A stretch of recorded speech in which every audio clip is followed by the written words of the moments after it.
All right, we'll do the same thing we've done before.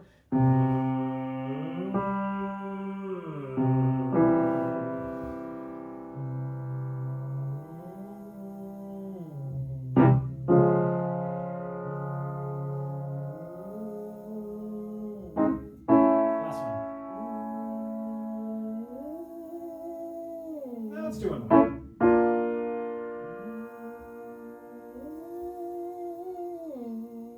Nice. Good work. Very consistent all the way through. So good work. All right, let's do our zing, zing, zing, zing, zing exercise.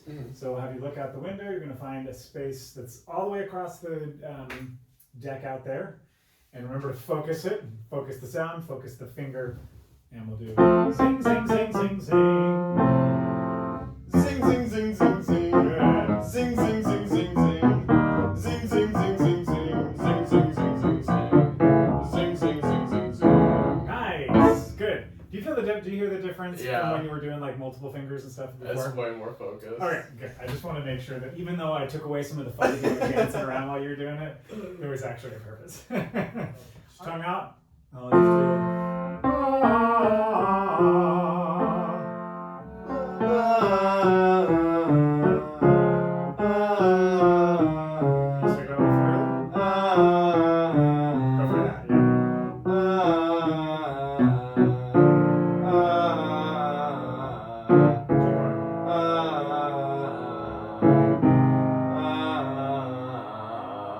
Nice. Good. Did you feel the stretch a little bit in the back? Yeah, that's gonna Okay, help. cool. Let's go back to where we left off.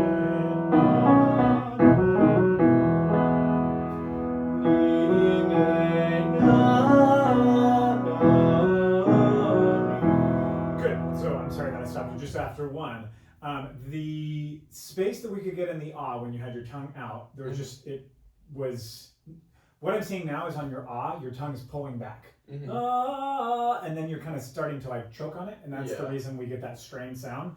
So can you actually think about, so remember when we had the tongue going forward, the back of the tongue was also spread forward.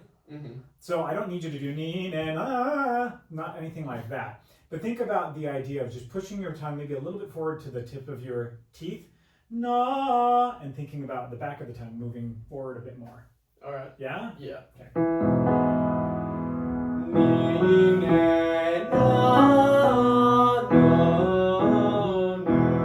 That's Sweet, a lot better. sweet, sweet.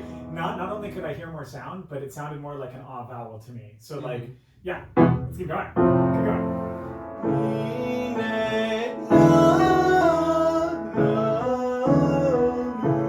Good. So I'm not going to push you a ton, but I do want to do this exercise a couple more times. I think one thing that's actually going to help you is if you connect before you get to the na. What I'm hearing is ni ne na, and there's like a new ni ne na. I think if you go right from the eh into the end of the na, ni ne na, then you'll be able to maintain some of the shape, and the air will just be more consistent. All right. That makes sense? Yeah. So you're not resetting, you're just like driving forward. And if you use a little crescendo between that will also help. Ni ne na. Just connect them that way. Yeah? There we are.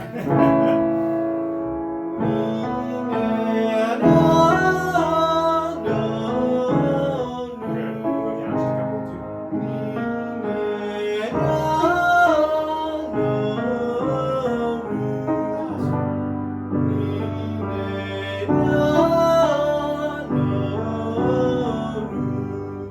Nice. You feel a difference? Yeah. Good. I think that we're definitely on the path. So when you were readjusting that too, oftentimes that's a way that you're like repositioning the larynx too. And when you do that, you're shoving it up really high, and then it becomes that choking kind of sensation. Yeah. And so when you don't allow yourself to do that, then basically the larynx can stay in the same position, you keep a lot of the same shapes inside your mouth, and you have the air being more consistent without having to reset it. Yeah? Okay, cool. We're going to do a simple za.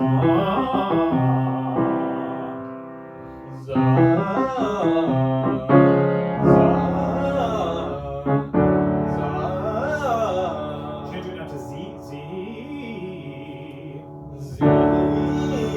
Keep it Z. Now we'll go to za again.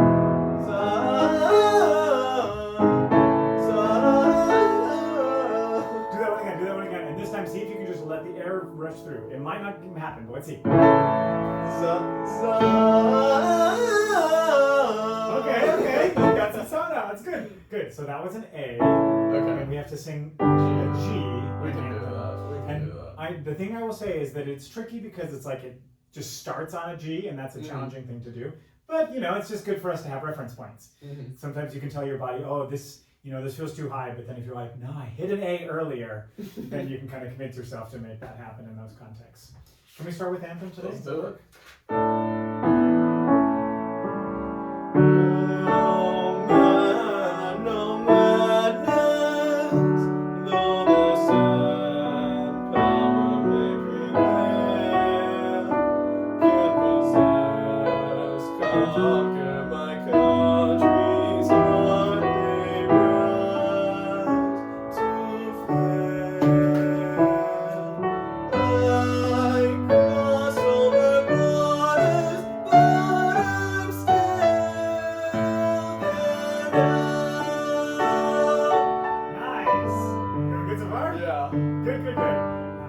Territory. We haven't worked on this part together. Let's just see how it's going to go down.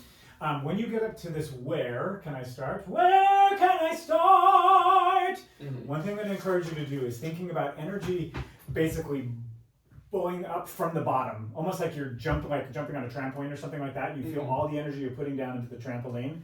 Where, if you try to set it, then you're going to get stuck. So think about, like I said, a trampoline or something like that, where you're feeling momentum from below to get you up higher. Okay. And see if that helps. We're just going to go for it. If your voice cracks, whatever's going to happen, we're all going to survive. All right. I think it's going to be great. Let's do this ending section. First one we've done it together. How can I leave her? Ready, and...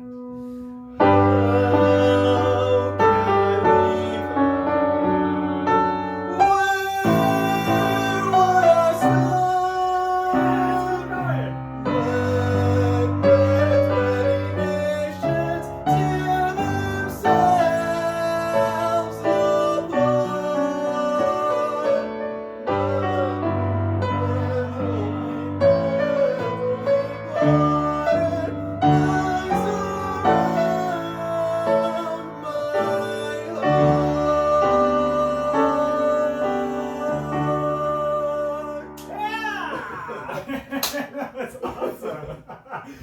Okay, I feel good about this now. Yeah. Like, I know it's a tricky song, and honestly, there are a lot of, even though it's a G, like sometimes it feels even higher because you just gotta like. It's like hard, like, cause like when we did Go the Distance, it was like already up there. Yeah. But then this is like, but like what you said, that helped. Yeah, tell me how that kind of felt. Can you explain that? I mean, it was just like how you described, like, think of like trampolines, like bounce the ball, like not myself, I'm throwing a ball in it, and then just like it rushes all up instead of like me myself trying to jump up. Yes.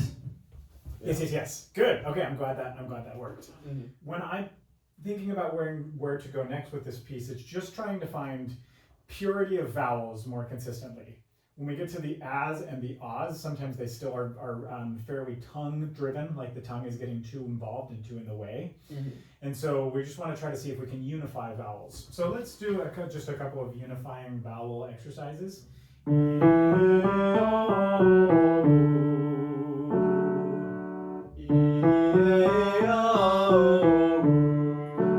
So now what I want us to think about is, even though we have two notes for each of them except for the oo, I really want us to think about those being more unified, and that you make one mouth shape for both of those notes.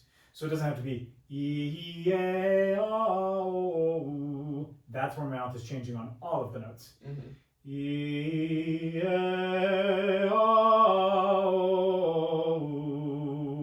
One mouth for each two notes, oo being the exception.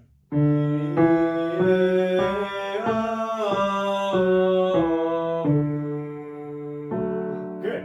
I heard a lot more purity in the vowels. Did you hear those as well? Good.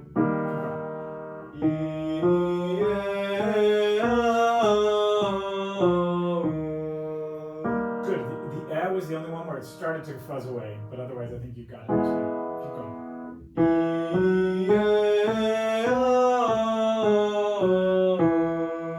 Nice job. Good. So this is already so much better. Now let's see if between the eh to the ah, I want to see if we can make that change perhaps a little less abrupt. It's not super abrupt right now. I think you can actually find a little more height in the so that when you open to the it doesn't have to feel as different.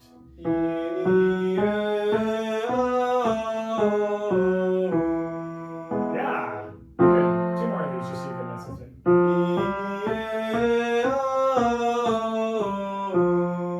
Last one.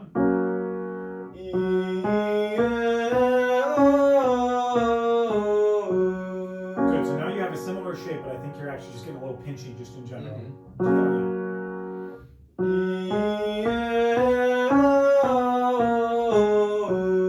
Yeah, that was the smoothest one. But yeah, do you hear what happens to like the resonance when everything locks in like that? Like I feel, I don't know how to describe it. Like I want to say it's like I said, a smaller like mouth shape, so I feel like it's circular, like bouncing back and forth in my mouth before it leaves. Okay, that makes a lot of sense. Let's now see if we can start this opening section, and I really want to see if you can just find the unity in the vowels in general. That's all I'm going to say. Let's just have you experiment and see how things are feeling. When no flags flew, when no army stood, my land was won. Good, let's go back to the beginning. So I'm going to have you do this a little bit more acapella. I might jump in and help you every so often. From the top again, is that okay? No man.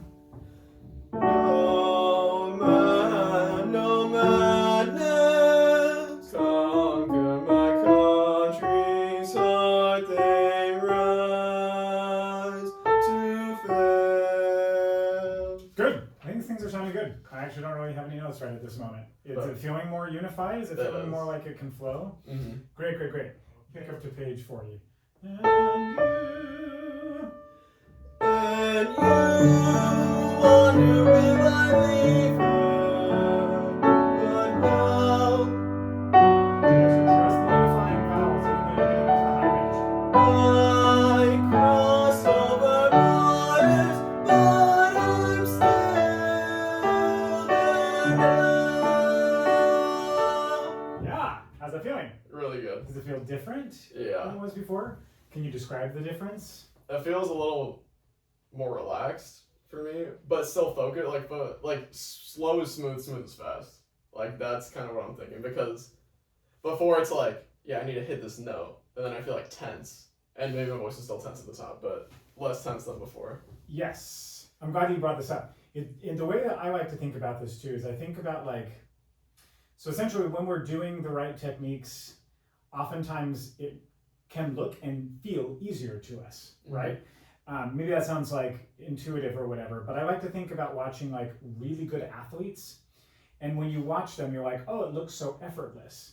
But there is something that they've gotten into their body to the point that it's like they've crafted this, their craft in this way to the point that it does become easy in their body because of the fact that they're letting that extra tension go. Do you know what I mean? Yeah. And so what happens, I think as singers, oftentimes we look at performers and we see people that tense up or that people that are chewing on a microphone or whatever. And I'm not trying to say that's never appropriate, but oftentimes we're like, oh, this is a high note, so I have to portray this in a hard way. But if you tell your body no, actually, I just can be tuned in, I can let a lot of my body relax and then just go with that calm, collected energy, then that's what gets you to where you need to be. So you don't have to start with, I cross, right? That right there, already I could feel all this tenseness. But if you just, I cross over borders, but I'm still, that still has all the intensity you need without the body tensiness, yeah? Let's do the ending. You ready? How can I leave